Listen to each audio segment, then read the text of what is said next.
Berikut adalah daftar pemilik pedang yang terkuat di semesta One Piece.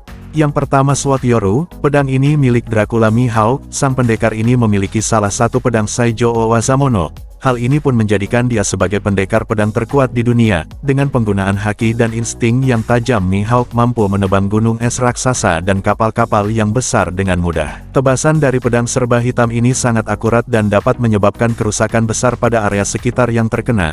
Sebagai contoh saat di Perang Marineford, hanya dengan serangan basic attack saja Mihawk mampu membuat retakan yang besar di area es. Sejauh ini tidak ada pedang lain yang dapat menandingi kekuatan Yoru. Yang kedua, Raja Bajak Laut Goldie Roger memiliki satu dari 12 pedang Saijo Owazamono. Pedang ini diberi nama Es, bahkan sang putranya pun diberi nama dengan Port Gas di Es.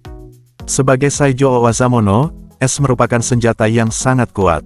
Buktinya satu serangan dari pedang ini sudah cukup untuk membuat Kozuki Oden terbang menembus beberapa batu besar, bahkan dengan gabungan haki dari Roger mampu menahan imbang haki dari Shirohige yang menyerang dari atas.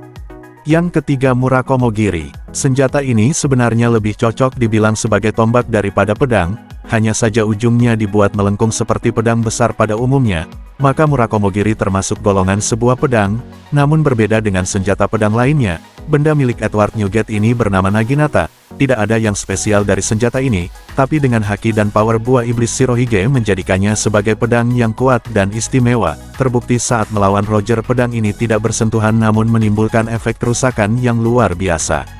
Yang keempat Sword Griffon. Pedang ini digunakan oleh Sans si rambut merah. Saat ini pedang tersebut belum diketahui tingkatan powernya, namun besar kemungkinan Griffon termasuk dalam daftar 12 pedang Saijo Owazamono. Ini disebabkan karena senjata ini telah terbukti kuat dalam beberapa pertarungan. Misalnya saja saat digunakan untuk melawan Murakomo Giri milik Shirohige yang menyebabkan langit terbelah, atau bahkan saat momen Kapten Kid menembak ke arah kapal Sans. Seketika sang rambut merah tersebut menebas Kid dengan jurus Kamusarinya, akhirnya Kid dan awal kapalnya terlempar sangat jauh. Yang kelima Enma dan Amen no Habakiri. Enma sejatinya merupakan pedang milik Kozuki Oden, namun pedang ini dihadiahkan kepada Zoro sebagai imbalan mengembalikan Susui kepada negeri Wano. Kekuatan Enma terbukti sangat kuat, senjata ini berhasil melukai Kaido dalam sebuah pertarungan. Enma juga memiliki kemampuan unik, yaitu menarik haki dari sang pengguna dan mengeluarkannya sebagai serangan yang mematikan. Hal ini membuat serangan Zoro menjadi lebih kuat bahkan bisa memotong sebuah tebing. Sang pembuat pedang pun yang bernama Hitetsu mengatakan bahwa pedang ini mampu membelah neraka. Di sisi lain Amen no Habakiri adalah pasangan dari Enma. Pedang ini bisa dikatakan dua partner yang tidak terpisahkan. Namun di alur Wano Zoro hanya mengambil Enma saja sebagai perjanjian dari Hiyori. Kemampuan pedang ini tidak jauh beda dengan Enma. Dikatakan bahwa senjata ini mampu membelah surga.